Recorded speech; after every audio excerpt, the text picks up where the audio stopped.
And now we are to the third and final segment of 3. We're going all the direct lower back stuff. I'm here with Low Back Ability. Check him out on Instagram, formerly ATG Sprinter. We just changed the name based on what he's doing. He checked into the basketball game this weekend with the Euro Step, so his name was briefly ATG Euro Step. Yep. So, all right, I'm just kidding. But his problems as well were with the lower back, major issues. Joined our staff as a coach, and now works with me running the ATG equipment. All this American-made equipment that we do, Brendan is helping me run that big time. So, help us out here. Direct lower back. So, I've had a lot of injuries in my life from knees and shins, and the one that really ruined my life, that kind of took over my emotions and my well-being, was the back. And I think one of the biggest disservices we've done in fitness, one of the biggest gaps, is we come up in phys ed doing push-ups, maybe we run, and maybe we train our abs, and we do a lot of different things that we completely miss the low back with motion. And it doesn't really... Let's leave that. Gotta love that. That was Forrest on the... Is that your daughter's ringtone? Or? Please tell me it is. Oh, that's the wife. Okay. I don't like that saying anyways. We're still going. Here we are. So the low back, we completely miss it, but then we act surprised when there's issues that come up. And chronically, people's back are weak. And I'm glad that in the first 2 parts, we covered the upper back and we covered the hips. Because I had a disc herniation in my L5, S1. And 2 things were very apparent and clear when I started the ATG program. My upper back was extremely weak and tight in this extension. I couldn't even put my hands up without overflexing my shoulders because I just couldn't stand up straight. And when your upper back isn't naturally able to use the range and be strong in posture, the spine is one thing. It's a bunch of segments, but the upper back directly affects the low back. And so you can't skip that. 70% of dentists, they did this in a study of a field where they're hunched over. 70% of dentists had back pain. Wow. Half of those were low back pain. So the upper back rounding of the posture makes sense why we're all stuck here. Then we covered the hip mobility. When my back was at its worst, this was sciatic pain, heaven relief for me. Getting the outer hip to actually stretch, for a lot of people, is like God sent to start getting out of pain. So that's a great recap, and that's why give yourself some credit, cut yourself some slack. Maybe you don't have a bad back. Maybe a lot of other stuff in your life, and for a lot of us, is bearing down on us. And we start correcting those, the back starts to feel better. But we also do want to exercise the back. So how do we, what's the lowest level to start exercising the back? Exactly. So we're going to cover a few options here. The first place we can start with the back, and this is how we advise it in the back ability protocol, is you can literally start, if motion scares you, because this is a reality for a lot of people, rounding their back even a little bit puts intrinsic visceral fear. And fear, just lack of preparation. We need to just start isometric, holding on, and you could literally start here, get mild tension through the back for 2 minutes. Isometric means your workout is just holding a position rather than even moving. And for my dad, he was complaining about his back.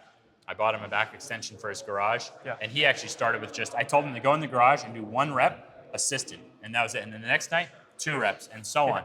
And now he hasn't had a back flare-up in years, but he uses that back extension. He can go full range of motion. So it's really cool versus thinking, oh, I can't exercise my back at all. Well, not only in the first 2 parts of the series have we covered all kinds of areas that may already give you some relief and that do increase the ability of your body. Well, now we can directly get into it. So I tried to take what really worked for me on Ben's Zero program, and when we teamed up and tried to make the back ability, the 3 times a week of actually going from whatever range you have, you could start here, then you can hold, and then you can do assisted, slow, controlled range, even if it's 5-10 degrees, and then throughout the weeks, you get more pure spinal flexion training the big, strong spinal erectors, but you also have, in between every segment, you have so many nooks and crannies of tissue, the interspinalis, which inter meaning between, spinalis, the spine. You have actual tissue and musculature at every single point. Interesting. And more than I can name, it's way more than that. So we can't expect any of that to be healthy if we don't train the main motion it does. So once you even get to full range, I think 30 reps, if you can get 30 reps full range on here, you're going to be healthy. A lot can be done body weight. Yeah. Alyssa, we have this in our living room, Yep. and she does it body weight. You wanna show I'll some show a set loaded? for myself. Yeah. So I think of most exercises as it's not all or nothing. It's could you do it assisted or unassisted or loaded. So for me, I come in here, squeezing my glutes at the top, Nice. and I can actually work at a level that I can take this until the muscles actually fail. But it feels like such a safe position because Yeah. when I hit failure, it's something like okay, if I'm there, I just couldn't like fully Yeah. squeeze my glutes to get into that position. And this gradient is exactly the same as this throughout the weeks, where we work our flat step up leading into a split squat. It's all about the route, not necessarily where you start or where you are. So So back extension, I feel safest helping people with. it's the starting point. But quite frankly, for me, I could also just grab some light weight. I love this. I intentionally am rounding the spine. So this is the same opportunity of direct lower back. We aim for a simple target of wrist below toes, and then slowly working up. Yeah. So I think the thing to understand is that with something like a seated good morning, which I showed in part 2, an advanced athlete might take that to some load. Yeah. I was using 132 pounds in that demo. Yeah. But I'm not trying to see how much weight I can do on this exercise. I do it for the mobility, and as you said, there's we actually want some mobility. You were saying in between each. Every single segment, right? Yeah. And what goes into Jefferson, if you do it while I'm here, you can see it's not just, okay, how much confidence and strength now do I have in my back? A lot of people's hamstrings are just too tight to even pretend to get there. So That's true. a Jefferson curl can first be started with an elephant walk. That's assisted, so Yep. he doesn't even have the full weight of his body. But now I'm not moving, but I'm in spinal flexion, but now I'm actually working on the hamstring flexibility. They go hand in hand. But you can see it's the side by side. This is the progression. But you can't skip something and think it's going to feel better with time. Yep. Obviously, this starts to hurt. So the feedback in your brain is this is like evidence that this is bad. And we just know where that route goes. It never actually brings you back. Kids can do whatever they want to do and never be in any kind of fear. I mean, it's a good baseline test of if I just want my back to have freedom. Yeah. Well, Should be able the more to restricted. palm. To be able to have the legs straight, palm the floor, Right. Or go back into a bridge. So those would be two, more opposing. I would demo Factors. that one, but I just don't want to show off too much. Yeah, I did mine before And if that looks freaky, check part 1, because all you got to do is Exactly. just go up to a wall and start actually working on your strength level. Yeah. So we just showed actually 1 of 3 really direct core opportunities. So let's go into the second opportunity. Okay. So hip flexors. We talked about being able to round the spine and flex the spine as being an unskippable capability. So we're exercising that now. We're getting strong. Yeah. We want to be strong on the opposite side. That's the ATG way. We got to have both Yeah. sides. So we're going to flex the spine through the strength of the other side. I think the common thought is that, well, my hip flexors are super tight. Most people's are, especially if they have back pain. Why would I train them? And I think that's kind of a misnomer. Usually, tight muscles are also weak. It's not that if you're really tight, you must be super strong always. Not many people are bodybuilders of their hip flexors. So if they're tight, skipping them in training isn't really going to give you much of a chance to get the lasting length. So split squat in the other video is a great place to start. If we train This it you directly, could start with no weight. Yeah, And then you could go one plate and so on. So that's how we did in the gym. Exactly. ATG built as a gym where NFL players and moms were training side by side at their own level. So you can go back and work this, and you'll see. So he's using over half his body weight here, which is our standard, for athletes, is 3 sets of 20 with at least half body weight. So he's strengthening. It's like a sit-up, but resisting from reverse. So it's really getting to that lower abdomen and hip flexors.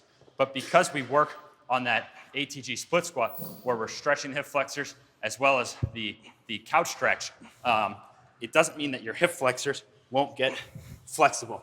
You can strength train the hip flexors and still get flexible. Training the strength and getting circulation into a muscle very well may balance out well with the flexibility. You may get better results on both. yeah. I mean, post training after a set, you're going to have the blood flow that actually feels protective of the mobility. I don't know if I got it, but I usually feel better after Well, doing I would the not strength. I would not call that an inflexible person. That's outstanding Yeah. flexibility. But Now, that was right after strength training where Yeah. I feel even more opened up. you're right, directly after strength training. So we just keep those things in balance. We set up whatever gyms we set up for ATG. It's like, where's the nearest immovable object? Yeah. Because this is how much we believe in that exercise. Right. But when I'm in my home gym, I work on these hanging ab straps, and by manipulating leverages, we can get a similar difficulty of half body weight there. So if all you try to do is curl like that, you could even use momentum off the ground, and just working that would be pretty good. But as you start to get stronger, you can straighten your legs, fight down to parallel. So notice it's easier to get up, and then you're resisting on the way down, much like that trap 3 raise earlier in this video. So this is a potent exercise to strengthen the lower abdomen and the hip flexors. So Yeah. that's what we've done so far. We've given balanced mobility and strength to the areas of the lower back and around it. So we got one area left. Did we show L sit? Go ahead and show gold. that. So if you're watching this right now, and if you started with the chair on split squat, or if you start with couch stretch, you could start doing this. This is from our zero pro. Oh, wow. Major ability.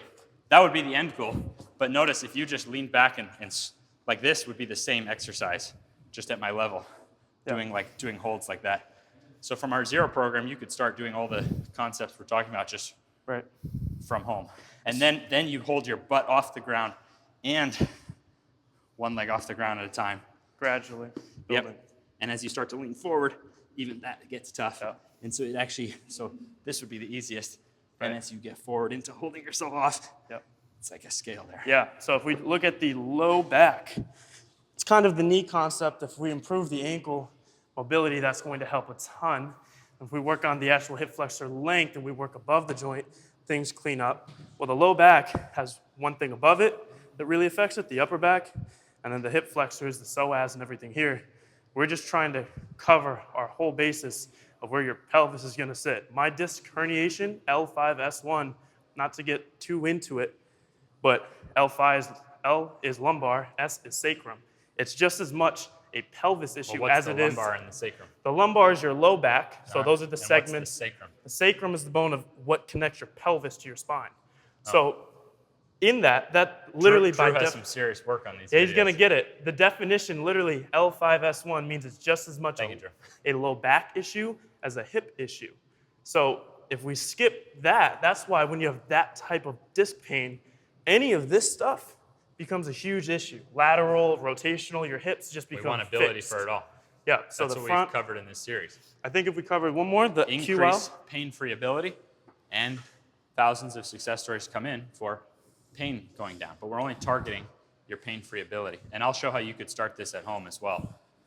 This is a game changer. People growing up, whether it's kicking sport or throwing or swinging a baseball bat, or we almost all end up imbalanced in this quadratus lumborum. We'll break that down. Quadratus, four-sided, four-sided lumborum, like Brennan said, of the lumbar, the lower back. So you have a four-sided muscle, and you have these muscles on either side of your spine that stretch and squeeze. And it seems to me like from home, I mean, unless you've tried it on a back extension, there's nothing quite like it. Yeah. You could be sore for like a week. It will be. Most people have never actually trained this muscle. It's like if you had never done a bench press and you get really sore, especially if you went with a full stretch. Right. Imagine having never done a bench press and then doing like full stretch. You could be really sore here. But I think that if you hold a dumbbell, like if you're at home, and if you reach, you may actually start to feel that muscle working. Right.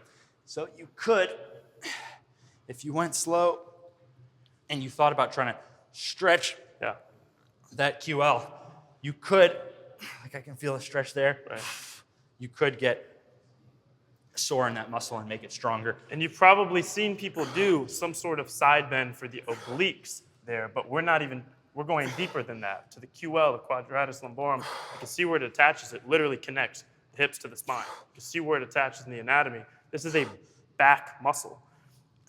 You have to get deep enough into it to then actually feel it. And if you have tight hips, even when I do this, I sometimes feel my piriformis. So those steps before matter.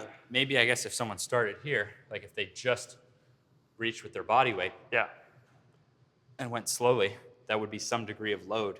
yeah, So if this was like your starting point, Yep. and then what you saw Brendan was doing, is the next. yeah. Most people have a good inch or two difference, especially a basketball player like But Ben. usually He they could can tell reach you. higher on that on like Yeah. whatever arm they reached with, and then the other side is like, And this is why you limited. hear people talk about, like, after all my back injuries, I'm hunched over so much I can't stand up straight.